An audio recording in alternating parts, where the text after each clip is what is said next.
Family and Marriage Counseling Unit 4. Theories, Subsystems and Supersystems. The family can be best understood as an integrated whole if we follow the principle of basic unity. Indeed, each family member is a complete system in itself, and this individual system exists within a larger system, which is the nuclear family. The nuclear family, often, is part of an even larger system, represented by the extended family. If an individual is a subsystem, the extended family is considered a supersystem in relation to the nuclear family. The extended family, as a supersystem, encompasses and contains subsystems that are themselves considered subsystems to even larger systems, such as the tribe, the local community, the region, and the entire nation. Thus, every system is a subsystem to what is above, and a supersystem to what is below. Thirdly, the applications of the principles of systems theory to the family. If an individual is a subsystem in relation to their nuclear family, then the extended family is considered a supersystem in relation to the nuclear family. The extended family encompasses subsystems that are part of larger systems, like the tribe and local community. The region and nation are also part of this hierarchy. Thus, every system is a subsystem to what is above it, and a supersystem to what is below it. The systems theory in families. Rules, balance, feedback, boundaries, openness, and closedness. Family rules. The family is governed by rules, organizing interactions into effective patterns, and the region and the entire nation.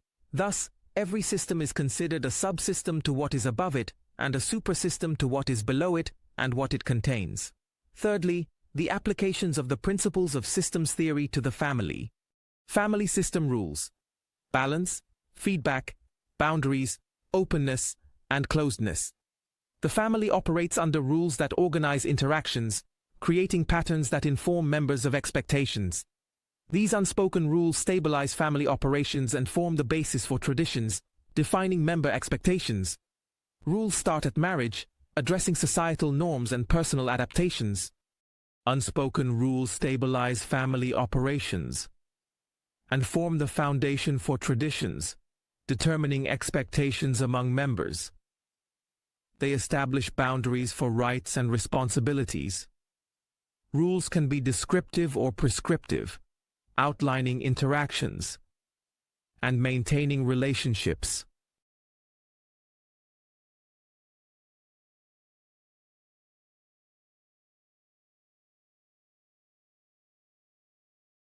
They also set limits on the rights and duties of each of them towards the other.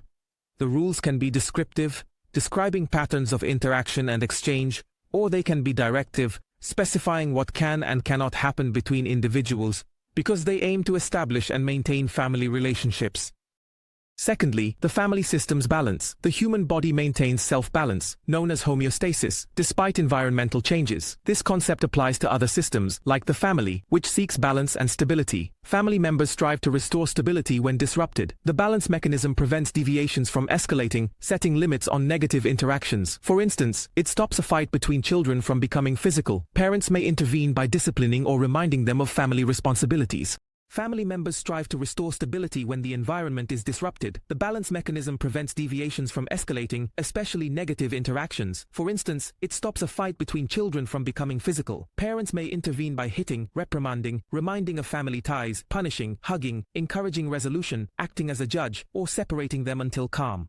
For example, a quarrel between two children should not escalate to the point of physical assault. In such a case, one of the parents does one or more of the following: hitting one or both of them, scolding one or both of them, reminding them of their family ties and responsibilities, punishing one or both of them, hugging them, encouraging them to shake hands and resolve the issue, acting as a judge and investigator to find out who is at fault first and reprimanding them, or separating them from each other until their emotions calm down. Some believe that the role of the family counselor or therapist is not to help family members return to their previous state of balance, as that may not be a healthy balance. Instead, their role focuses on helping the family seek new solutions, or moving the family from an old state of balance to achieving a new level of stability through processes of reorganization and change.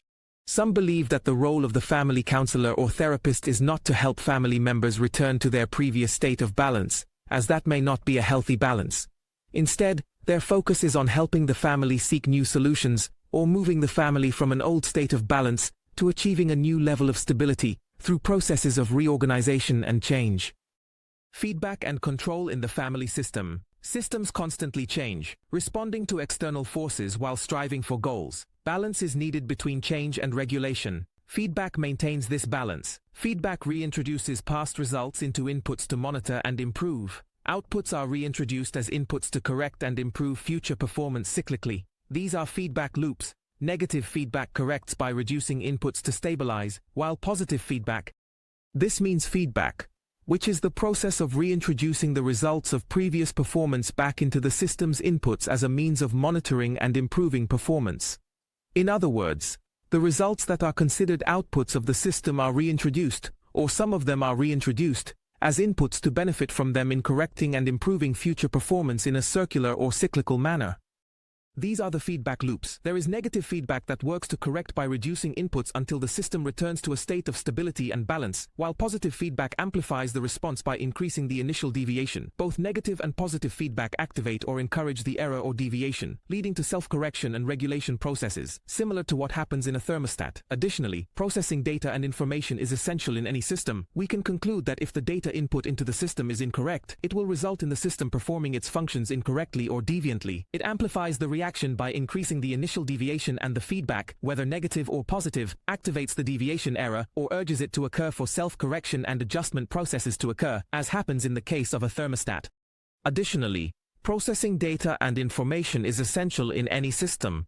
We can conclude that if the data input into the system is incorrect, it will lead to the system performing its functions incorrectly or deviantly.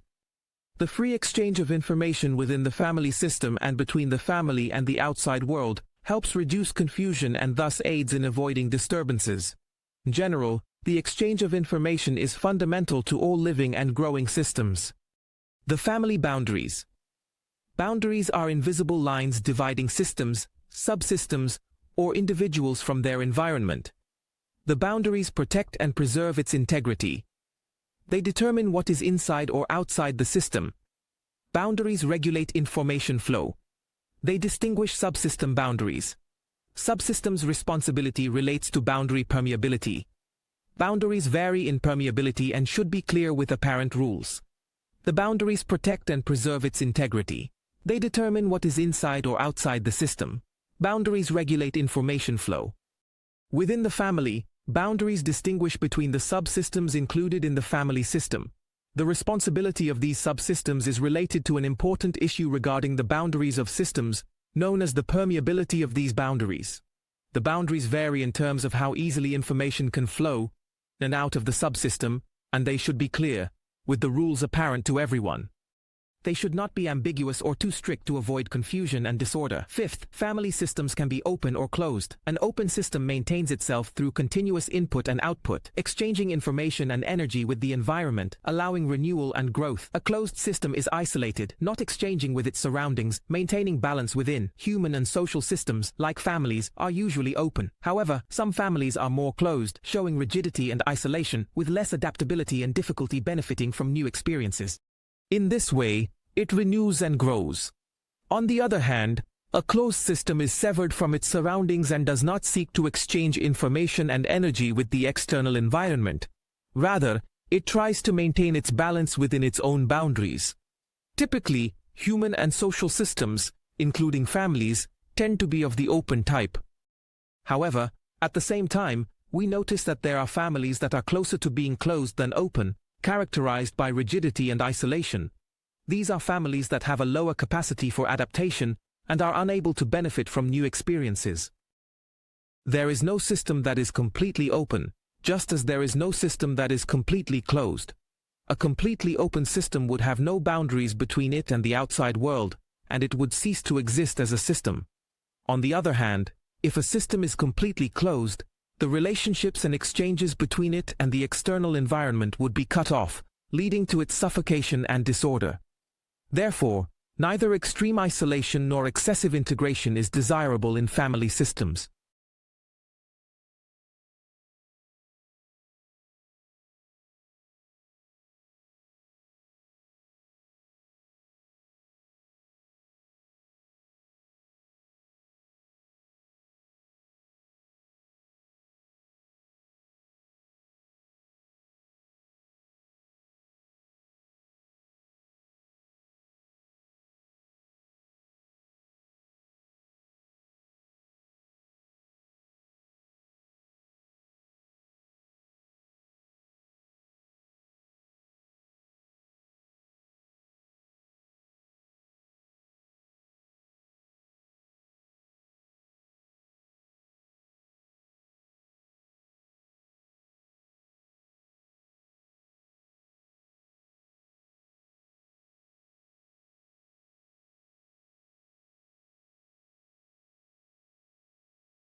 The closed family system is when a family isolates itself physically and psychologically from the society it lives in, or when its members have limited contact with the outside.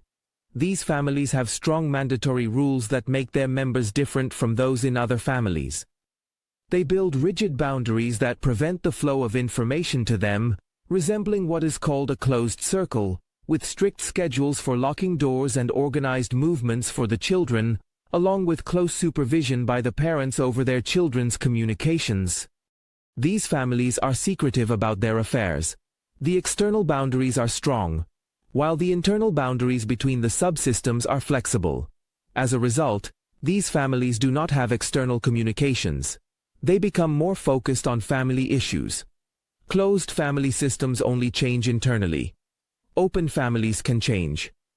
They become deeply involved in family issues, characterized by rigidity and isolation. Changes in a closed family system are first degree, affecting only internal components. Conversely, an open family system can reform into new states while maintaining distinct boundaries. It supports both first-degree changes, internal and separate from external influences, and second-degree changes, driven by external information. Openness is maintained by flexible rules that allow adaptation to new environmental inputs. The open system is distinguished by its external communications, connecting it to the outside world, and reshaping into new states. The open system changes in two ways: first-degree change, involving internal components without external influence, and second-degree change, from new external information. It is distinguished by external communications, open to the world. There is freedom in individual movements towards others or goals, within family consensus. In short, the open family system maintains cohesion while preserving individual freedom.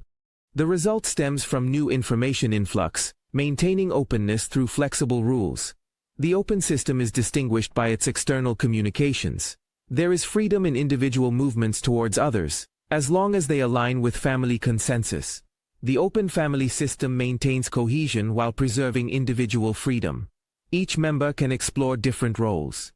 The family has multiple alternatives for paths, marked by healthy connectivity. There is freedom in determining an individual's movements towards other individuals or towards the goals they aspire to, as long as they operate within the guiding lines established through family consensus. In short, the open family system maintains collective cohesion while also preserving individual freedom. It is characterized by flexibility, reflected in communication. Family members can take on multiple roles. The family has various channels, marked by healthy connectivity. Sixth, changes in the family system. Any addition or removal of components causes an immediate change. For example, the birth of a new child changes the family atmosphere and relationships between the couple. Their relationship will change. The wife's role changes as she cares for more than one child, and sibling relationships evolve. Sixth, changes in the family system. Any addition or removal of components in the family system causes an immediate change in the entire system. A clear example of this change is when circumstances force a family to adapt, such as the birth of a new child, especially if it is the first child. This will change the family atmosphere and the nature of the relationships between the couple, who are now parents. Their relationship will no longer proceed in the same way it did before. Even if it is not the first child, the wife's role will also change, as she will now care for more than one child, and sibling relationships will undergo dynamic changes. The problem that arises from the change in the system is that the members of the system must adapt to this change and reorganize themselves according to the new circumstances.